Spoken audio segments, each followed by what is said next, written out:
एक गांव में एक बिना हाथ और पैर वाली चुड़ैल रोज रात में आती थी।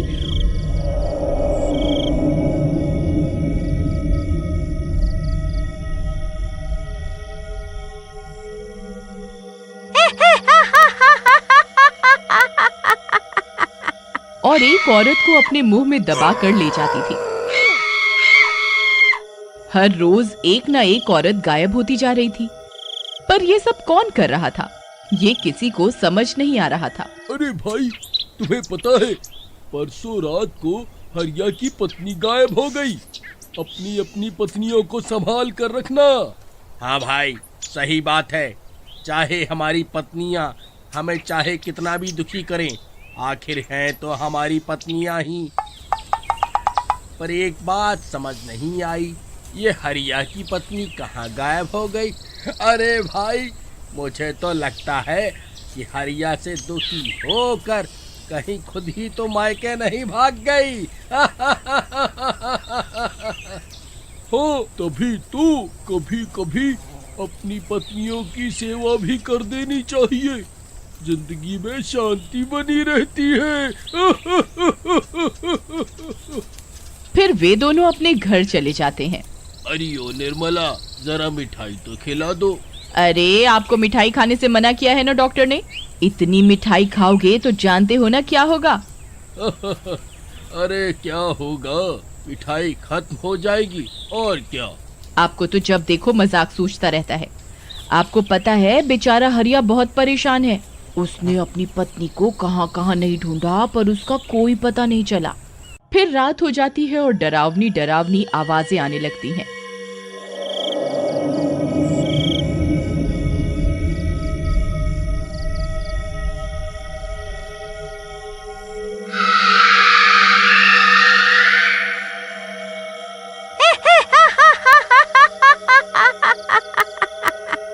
फिर चुड़ैल आती है और वह अपने मुंह में श्याम की पत्नी को दबा कर ले जाती है।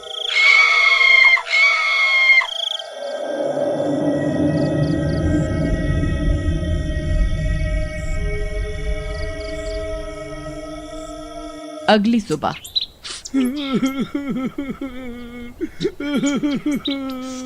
अरे भाई, मेरी पत्नी का कोई पता नहीं।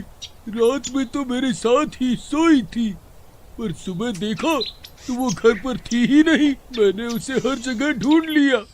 अरे भाई, तूने रात में भाभी के पैर वैर नहीं दबाए थे क्या? दबाए तो थे। उसने बोला भी था कि मुझे छोड़कर कभी नहीं जाएगी, फिर पता नहीं कहाँ गई। श्याम भैया, कल भाभी तो मेरे साथ ही थी। उनकी बातों से तो ऐसा नहीं लगा कि वो आपको छोड़कर जाने वाली है। अजी, ऐसा तो नहीं कि कुछ और ही गड़बड़ हो। अरे साफ साफ बोलो ना। मतलब आज रात को अगर हम पहरा दें तो पता लगाया जा सकता है कि आखिर माजरा क्या है। फिर हरिया और श्याम गणपत के घर पर ही रुक जाते हैं और घर की खिड़कियों पर छुपकर पहरा देने लगते हैं। फिर आधी रात होने पर, अजी देखिए, वो क्या है।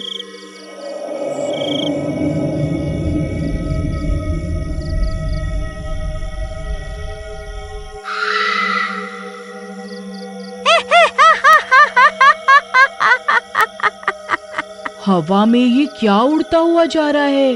अरे दैया, ये तो कोई चुड़ैल लगती है, लेकिन इसके हाथ पैर तो है ही नहीं, सिर्फ मुंह है। ये कितनी डरावनी है। अरे भाई हरिया, तुम्हें पूरा यकीन है कि ये तुम्हारी पत्नी की ही साड़ी है? हाँ भाई, पक्का यकीन से कह सकता हूँ, ये लाल साड़ी उसी की है, क्योंकि उसके सारे कपड़े मैं ही तो इस्त्री करता हूँ। हाय रे प्रियतम।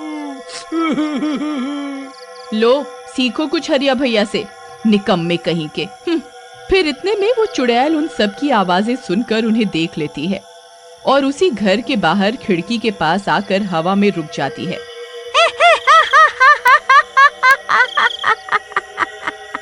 वाह, इतना सारा शिकार, आज तो मजा ही आ गया। आओ राजा जी, बाहर आओ। और ये क्या, यहाँ तो एक औरत भी है। तुम सब के सब बाहर निकलो और ये औरत मुझे दे दो। इसके हाथ बहुत सुंदर हैं। मेरे बहुत काम आएंगे।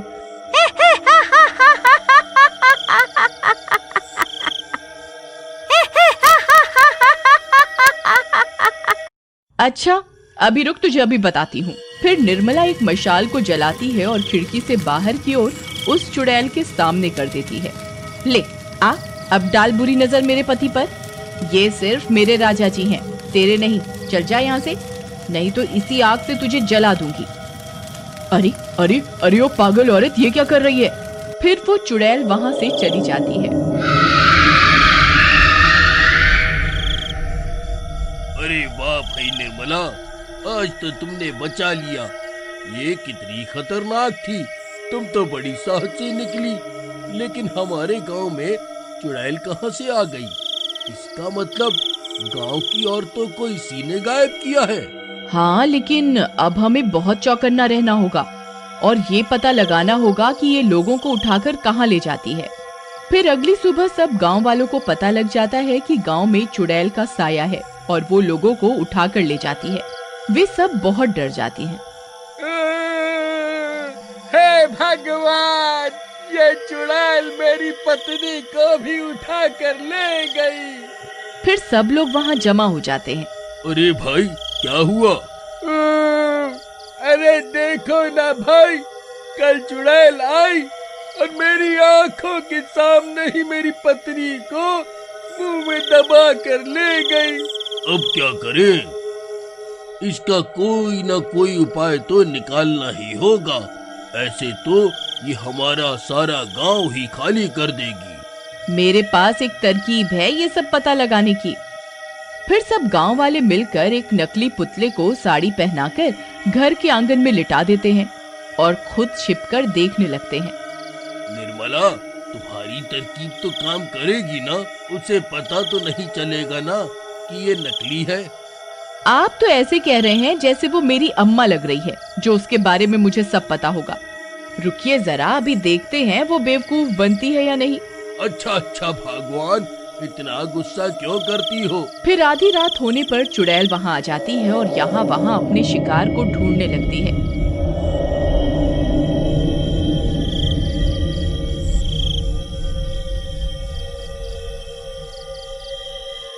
तभी उसकी नजर वहाँ रखे पुतले पर पड़ती है। अरे वाह, आज तो मुझे अपना शिकार ढूंढना ही नहीं पड़ा। ये तो खुद ही मरने के लिए बाहर सो रही है। फिर जैसे ही वो चुड़ैल उसे मुंह से दबाकर उठा ले जाती है, वैसे ही गांव वाले छिप छिप कर उसका पीछा करते हैं। सब लोग हाथों में मशाल ले लेते हैं। अरे देखो, वो चुड़ैल तो घने जंगल की तरफ गई है। निर्मला, मुझे डर लग रहा है। अगर चुड़ैल मुझे पकड़ने आई तो उस दिन की तरह तुम मुझे बचा लेना। अपनी मशाल तो साथ लाई हो ना? जी हाँ, लाई हूँ, आपको कुछ नहीं होने दूंगी। आपके पास भी तो मशाल है ना? हाँ, रख तो ली है और एक डंडा भी, पर मारेगा कौन?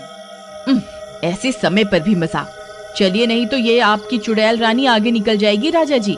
फिर चुड़ैल घने और डरावने जंगल में आगे और आगे बढ़ती जाती है।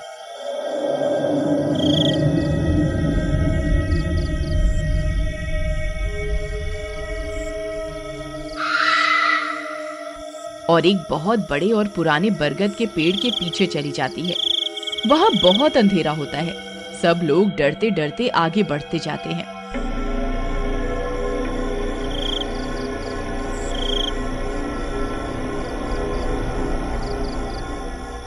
और वहां का नजारा देखकर उनके पैरों के नीचे से जमीन ही खिसक जाती है। वहां बरगद के पेड़ के नीचे बहुत बड़ा और डरावना राक्षस बैठा होता है।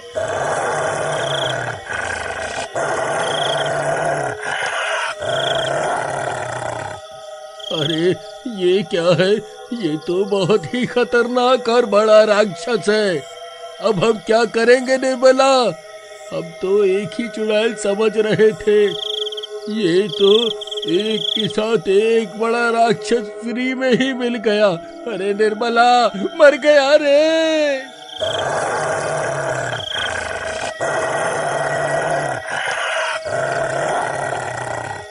अगर आप इसका अगला भाग देखना चाहते हैं तो कमेंट करके जरूर बताएं।